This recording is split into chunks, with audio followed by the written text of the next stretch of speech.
ये पूरा यूनिवर्स बना हुआ है और इसमें जो सर्किल के अंदर है वो आपके सैंपल में है, आपने चूज कर लिए।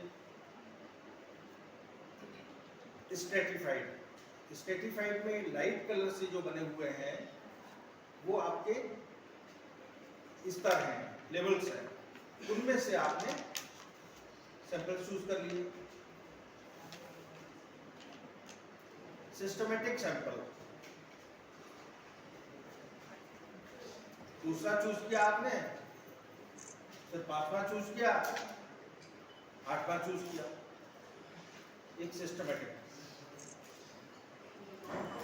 और क्लस्टर सैंपलिंग, पूरी पॉपुलेशन को, पूरे समग्र को क्लस्टर्स में बांटा है, आपने खुद बांटा है या नेचुरली बटे हुए हैं, उनमें से कोई क्लस्टर ले लिया पूरा का पूरा, उसका अध्ययन कर लिया।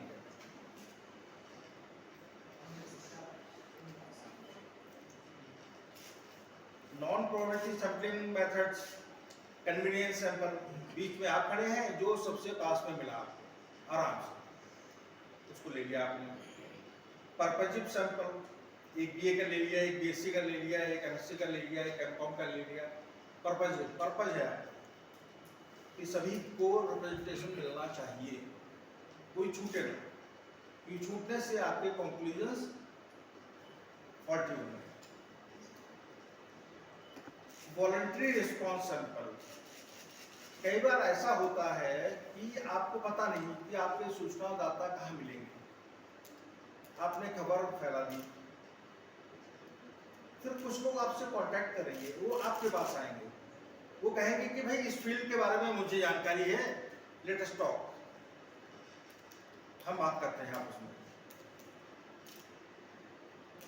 तो आप सूचनादाताओं के पास नहीं जाएंगे, सूचनादाता आपके पास आएंगे, ये मेथड हो गया। और स्नोबॉल सैंपल, एक केस आपने ढूंढा, उसने आगे का रास्ता खोल दिया आपके लिए।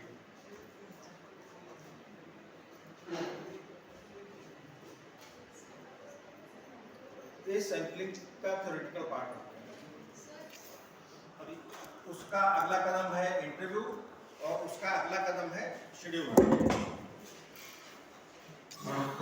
सैंपलिंग जैसा कि आप देख रहे हैं बोर्ड पे, इसकी डेफिनेशन क्या है, पढ़ लीजिए एक बार सुकून के साथ।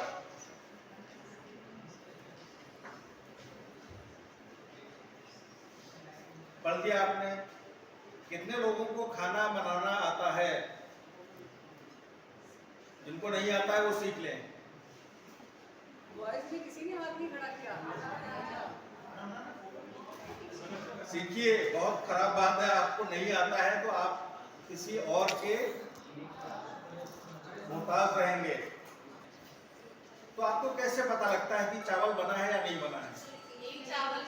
निकाल के उससे देखते हैं, अगर उसमें कनकी है, थोड़ा सा पार्ट राइस का बचा है तो चावल नहीं बना है।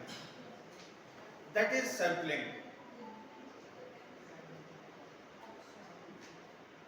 पूरे एक यूनिवर्स से, पूरी एक पॉपुलेशन से,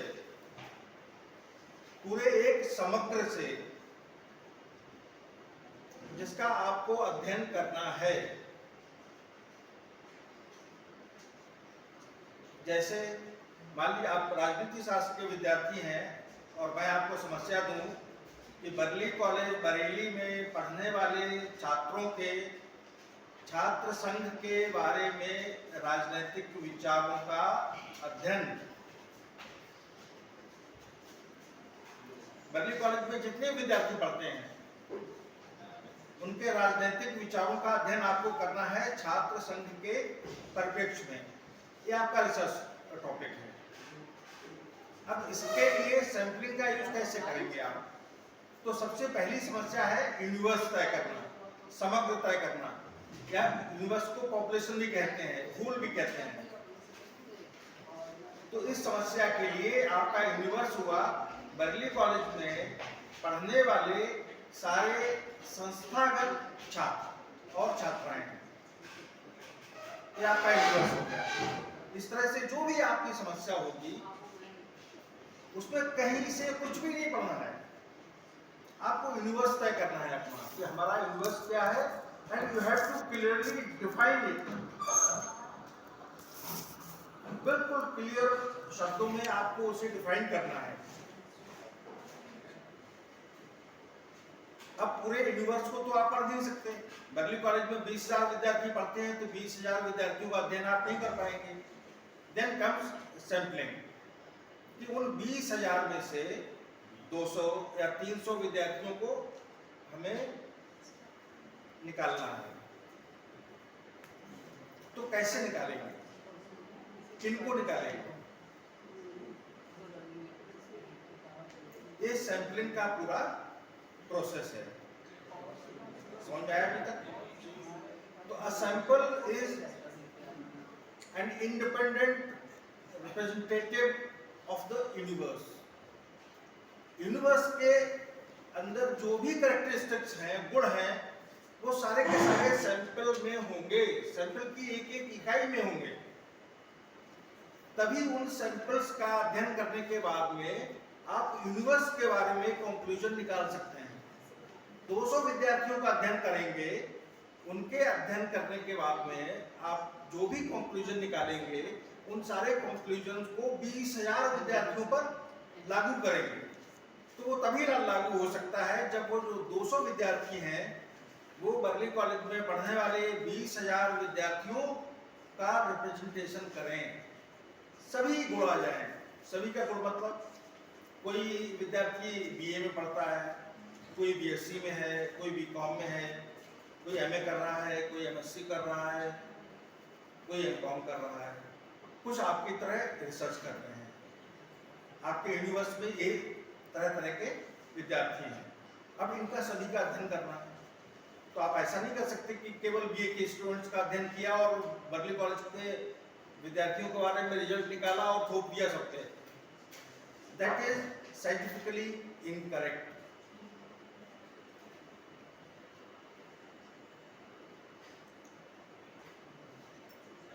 ये पॉपुलेशन है ऊपर आपकी, उसमें से नीचे निकला हुआ थोड़ा सा सैंपल है।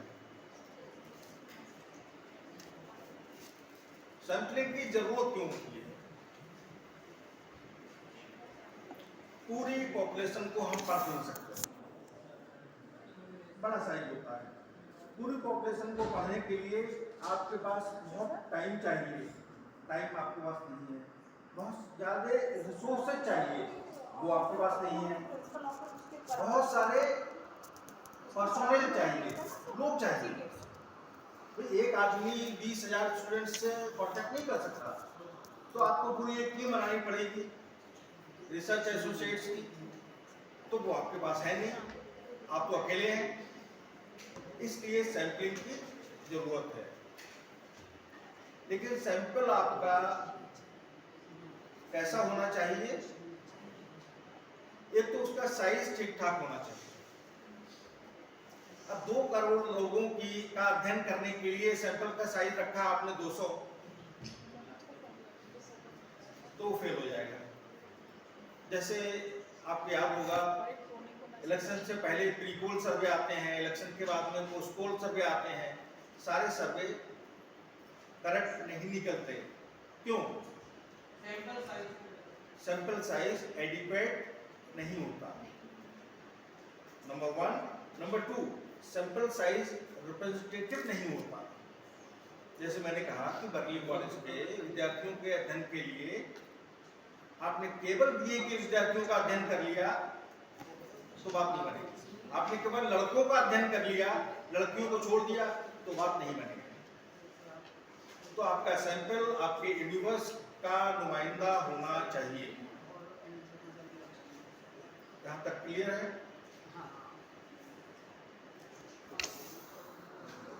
में टाइम खराब मत कीजिएगा, मैं एक पीपीटी आपको शेयर कर दूंगा। हाँ शेयर कर दूंगा।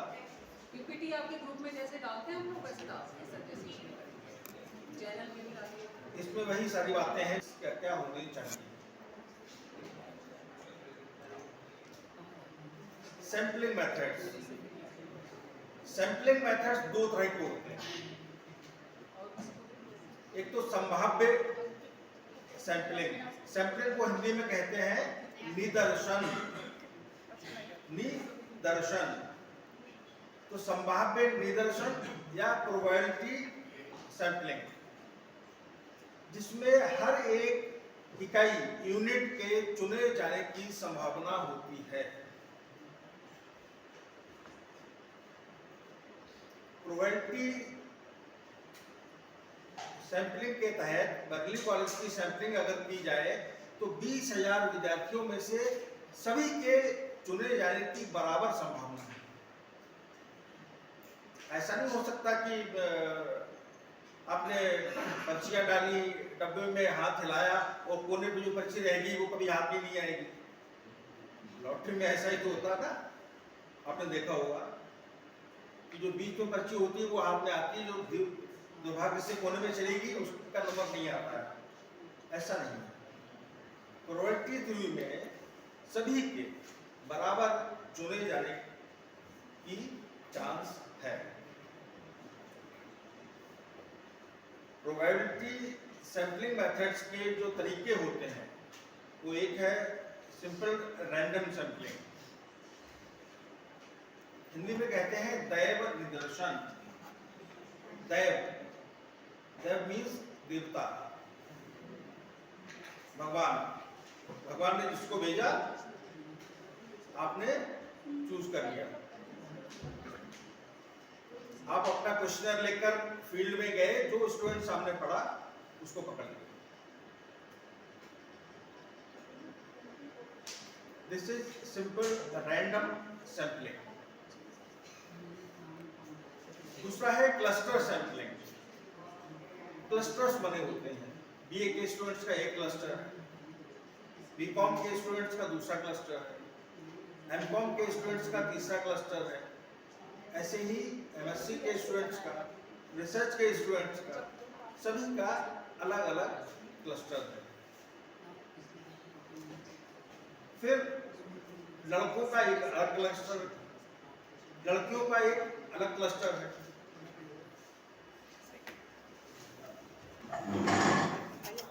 बने होते हैं नेचुरली अपने आप, या कॉलेज के सिस्टम के तहत जो बने हैं उनका अध्ययन करते हैं। तीसरा है सिस्टमेटिक सैंपलिंग। सिस्टमेटिक सैंपलिंग मतलब है कि मान लीजिए आपने प्रिंसिपल साहब के पास जाकर बर्कली कॉलेज के सारे विद्यार्थियों का रोल लिस्ट ले ली, उसमें पहला स्टूडेंट चूज किया, उसके बाद में चौथा किया, फिर 8वां किया, फिर 12वां किया, फिर 16वां किया, एक सिस्टम बना हुआ। तो इसके तहत आप जब भी सैंपलिंग करते हैं तो सिस्टमेटिक सैंपलिंग है। और तीसरा है स्ट्रेटिफाइड। स्ट्रेटिफाइड मींस स्तर, बहुत सारी लेयर्स बनी हुई हैं। पहली लेयर क्या बनेगी, बर्कली कॉलेज के विद्यार्थियों का अध्ययन अगर आपको करना है तो पहली लेयर क्या बनेगी, भाई लड़के और लड़कियां, सारे विद्यार्थी 200 बटे हैं, आधे लड़के हैं आधी लड़कियां हैं। और मान लीजिए आपका सैंपल का साइज है 200, तो आपको पहले तय करना पड़ेगा कि 200 में से हम 100 लड़कियां लेंगे, 100 लड़के लेंगे।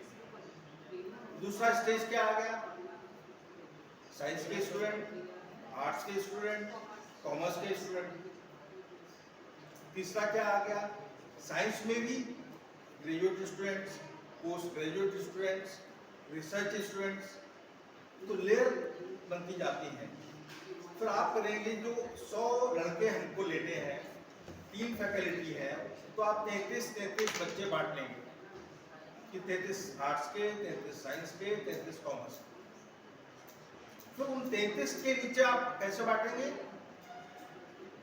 यूजी के 10 बच्चे, पीजी के 10 बच्चे और रिसर्च स्कॉलर्स 5, क्योंकि संख्या कम है, 5 या और कम, और बचे हुए students miscellaneous courses, PG diploma के हो सकते हैं, सेल्फ फाइनेंस के कोर्सेज के हो सकते हैं। इस तरह से आप स्ट्रेटिफाइड सैम्पलिंग करेंगे। दूसरी दुनिया है नॉन प्रोबेबिलिटी सैम्पलिंग मेथड्स, संभाव्य प्रतिदर्श या निदर्शन। इसमें सभी के बराबर चुने जाने की संभावना नहीं होती। फिर आप कहेंगे कि जब नहीं होती है साहब तो उसको हम करते क्यों हैं? इसलिए करते हैं, मान लीजिए आप एड्स के मरीजों का अध्ययन कर रहे हैं। अब एड्स के मरीज आपको समाज में सब जगह थोड़ी मिल जाएंगे, संख्या कम होगी, कुछ खास इलाकों में होंगे। तो इस तरह के मामले जब होते हैं स्पेशलाइज्ड फील्ड के, यूनिवर्स आपका छोटा होता है, जो आपके सूचनादाता होंगे, रिस्पोंडेंट्स होंगे, उनके मिलने की गुंजाइश कम होती है, तो उसमें हम नॉन प्रोबेबिलिटी सैम्पलिंग मेथड्स का यूज करते हैं। कौन सा? एक सबसे पहला तरीका है कन्वीनियंस मेथड। तो हम घर से निकले, हॉस्पिटल में गए और हमने वहां पता किया कि एड्स का कोई मरीज है कि नहीं है, उन्होंने बताया, उसके हम पहुंचे। मान लीजिए उन्होंने 5 पेशेंट्स बताए, एक रहता है बरेली में और 5 रहते हैं बहरी में, तो आप किसको लेंगे? ऑफ कोर्स बरेली वाले को लेंगे। कन्वीनियंस, आपका पैसा कम खर्च होगा, आपका टाइम बचेगा और अधिक मैन एंड मटेरियल का यूज नहीं होगा। तो आप अपनी सुविधा के अनुसार, लेकिन चूंकि नॉन प्रोबेबिलिटी सैम्पलिंग मेथड है तो इसमें कंक्लूजन के 100% सही होने की गुंजाइश नहीं होती। आपने पहले तो प्रोबेबिलिटी सैम्पलिंग से सारा स्ट्रेटिफाइड कर लिया कि भाई हम लड़कियां लेंगे, लड़के लेंगे, यूजी के बच्चे लेंगे, पीजी के बच्चे लेंगे, रिसर्च स्कॉलर्स लेंगे। अब जब समस्या आपके सामने ये आएगी कि हम बीए के स्टूडेंट्स की सैम्पलिंग करनी है, अब बीए में भी 1800 बच्चे हैं एक साल में, तो उन 1800 में आपको लेने हैं केवल 20, तो कैसे लेंगे? इसको चुनेंगे कन्वीनियंस सैम्पलिंग, जो भी मिल गया पहले, जो भी मिल गया पहले। फिर स्नोबॉल सैम्पलिंग होती है। स्नोबॉल सैम्पलिंग का मतलब है, मान लीजिए आप नशेड़ी लोगों का अध्ययन कर रहे हैं और आपको नहीं पता कि नशेड़ी कहाँ मिलेंगे। एक मिल गया, आपने उससे बात की और उससे पूछा, भाई बता तेरे दोस्त और कहाँ हैं? तो उसने 4 लोग और बताए, उन 4 के पास आप पहुंच गए। फिर उन 4 ने और बताए, न्यूक्लियर रिएक्शन की तरह आपको सूचनादाता मिलते जाएंगे इस तरह के केसेस में। तो ये स्नोबॉल सैम्पलिंग मेथड कहलाता है।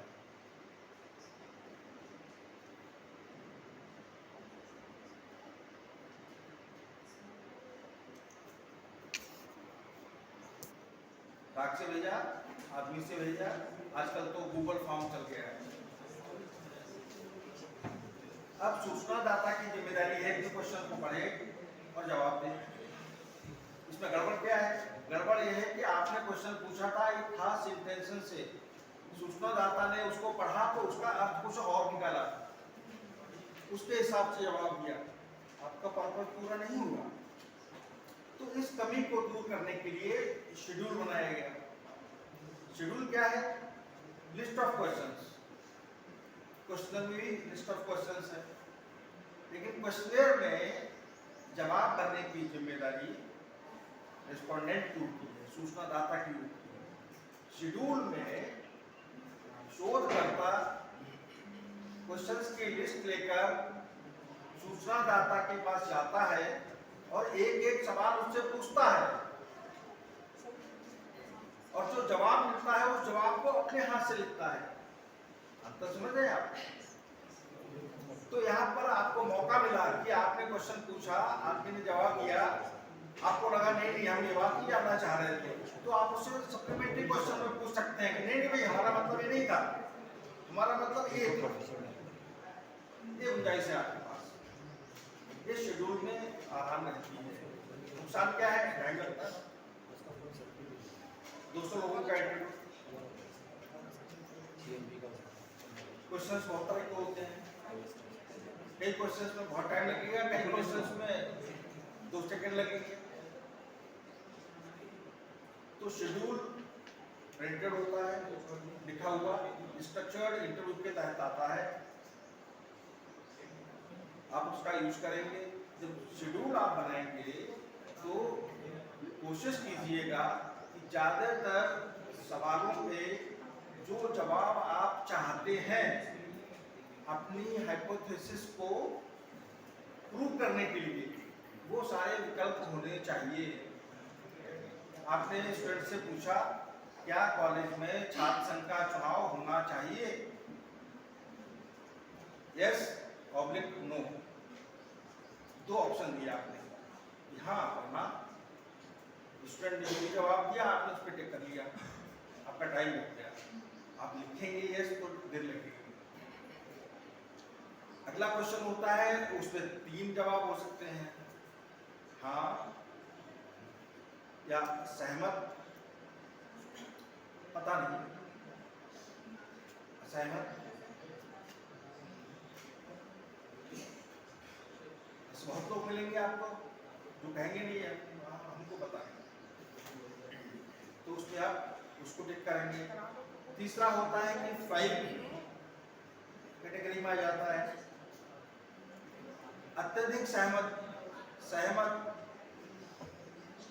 न्यूट्रल, असहमत, अत्यधिक असहमत। तो इस तरह के क्वेश्चंस बनाइए जिनके जवाब आपके शेड्यूल में बने हुए हैं, आपका समय बचेगा। ये समझदारी आपको करनी है, लेकिन फिर भी बहुत सारे सवाल होंगे जो ओपन एंडेड होंगे, खाली जगह आपको चुननी पड़ेगी। सूचनादाता को एक फ्रीडम आपको देना पड़ेगा, जो भी कहना चाहता है वो कहे और आप उसको रिकॉर्ड करें, लिखें। टीडीएस काम, रिसर्च में 2 काम बहुत जरूरी होते हैं और बहुत महत्वपूर्ण होते हैं। एक तो सिनॉप्सिस बनाना, आधी मेहनत वहाँ लग जाती है, उसके बाद में डाटा कलेक्शन। आपका जो प्राथमिक डाटा है वो कलेक्ट करना सबसे टीडियस और गुरु काम होता है, वो आपको पूरी मेहनत के साथ करना है, और उसमें जितनी मेहनत आपने की आपके रिजल्ट्स उतने अच्छे होंगे और आपकी रिसर्च पर्पजफुल रहेगी। ठीक है, now the house is open for questions, क्योंकि मुझे लगता है 2 बजे तक मुझे खत्म भी करना है, सर आ गए हैं, चलो तो टाइम है थोड़ा, नहीं करते हैं उससे नहीं करते। This is again a fake question. फिर मैंने उससे पूछा, अच्छा ये बताइए पूरे उत्तर प्रदेश में सारे पुलिस वाले कितने % भ्रष्टाचारी होंगे? अभी वो न्यूट्रल हो गया है, बात उसके ऊपर नहीं आएगी, वो बच गया, उसका परिवार बच गया, थाना बच गया। फिर से कह दिया उसने 65%, मैंने रिकॉर्ड कर लिया। तो ये आपकी अक्लमंदी है कि कैसे क्वेश्चन पूछना है। मैंने पहले ही कहा कि दिल के राज कोई बाहर निकालना नहीं चाहता, ये आपकी अक्लमंदी है कि दिल के राज बाहर कैसे निकालेंगे।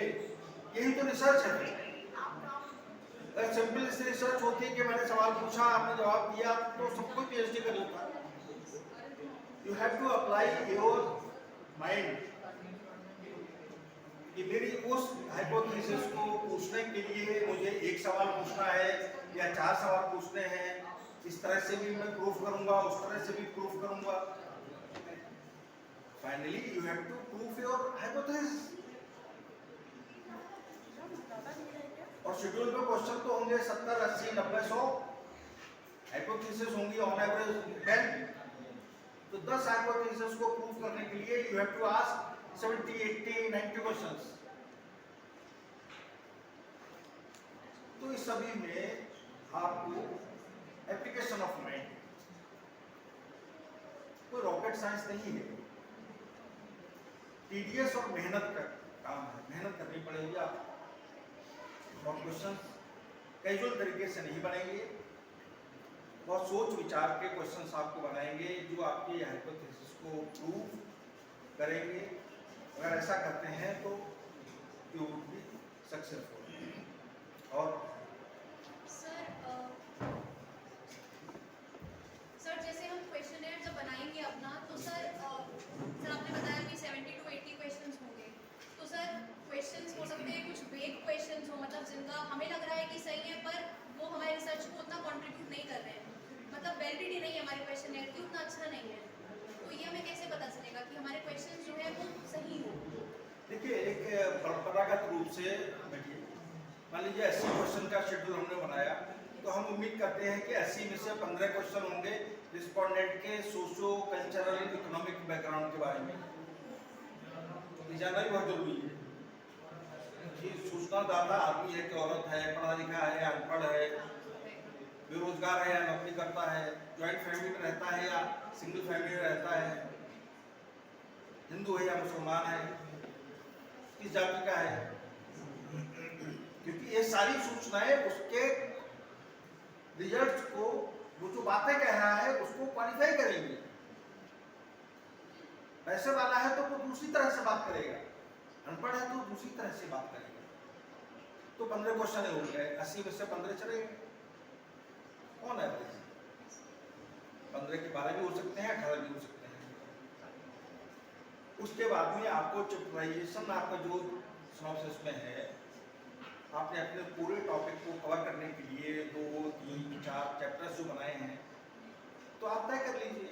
मान लीजिए 4 चैप्टर हैं, आपकी समस्या के रिसर्च क्वेश्चन जो है उसके आंसर के 4 पोर्शन हैं, तो हर पोर्शन पे हम 25-25 सवाल पूछेंगे या 20-20 सवाल पूछेंगे। तो उस पर्टिकुलर सेक्शन को कवर करने के लिए, जैसे छात्र संघ के बारे में बात करें, तो छात्र संघ होना चाहिए या नहीं होना चाहिए, उसकी उपयोगिता, एक तो एक चैप्टर हो गया कि छात्र संघ की उपयोगिता, आपने इसमें 20 सवाल पूछ लिए। फिर अगला चैप्टर क्या हो सकता है, छात्र संघ से परेशानियां, 20 सवाल इसको होगा। तीसरा मिसलेनियस, छात्र संघ का स्वरूप कैसा होना चाहिए, क्या पढ़े लिखे बच्चों को ही चुनाव लड़ने की आज्ञा दी जानी चाहिए? नहीं, बहुत सारे स्टूडेंट से बात करते हैं कि जो कभी क्लास में नहीं आता है वो हमारा नेता बन गया। कैसे बन गया? He should come to the class. Only then he can understand our problems. वो क्लास में आएगा तब तो समझेगा ना कि हम, हमारी परेशानी क्या है, फिर उनको दूर करने का प्रयास करेगा। तो 20 क्वेश्चन छात्र संघ के स्वरूप पे हो गए। तो 20 क्वेश्चन हो गए कि छात्र संघ में जो बाहरी इंसर्शन है, क्या राजनीतिक पार्टियों को उसमें जाने का या दखलंदाजी करने का मौका देना चाहिए या नहीं देना चाहिए, और शुड छात्र संघ बी पॉलिटिकल, मेन स्ट्रीम की राजनीति से बिल्कुल अलग होना चाहिए, ये अलाउ नहीं करना चाहिए। तो इस तरह के बहुत सारे विचार हो सकते हैं, लेकिन आपको उन सभी विचारों को पहले से तय करना है, फिर उनके बारे में सारा सिस्टमेटिक बनाना है कि किस एस्पेक्ट को कवर करने के लिए हम कितने क्वेश्चन बनाएंगे, फिर इस तरह से आपकी टोटल क्वेश्चन निकल कर आएंगे। और उसमें फिर वो झमेला है, जैसे मैंने कुछ एग्जाम्पल दिया कि आपका जो इंटेंशन है, जवाब जो चाहते हैं, वो जवाब कैसे निकलेगा। पत्रकारों के इंटरव्यू सुनिए आप टेलीविजन पे, बड़े पिन पॉइंटिंग और बहुत ही घुमा फिरा के पूछते हैं, सीधी नाक नहीं पकड़ते हैं, घुमा के नाक पकड़ते हैं, तो वो सब आपको भी तो करना है। बड़ी कठिन है डगर पंगट की, कैजुअली मत लीजिए किसी भी तरह से।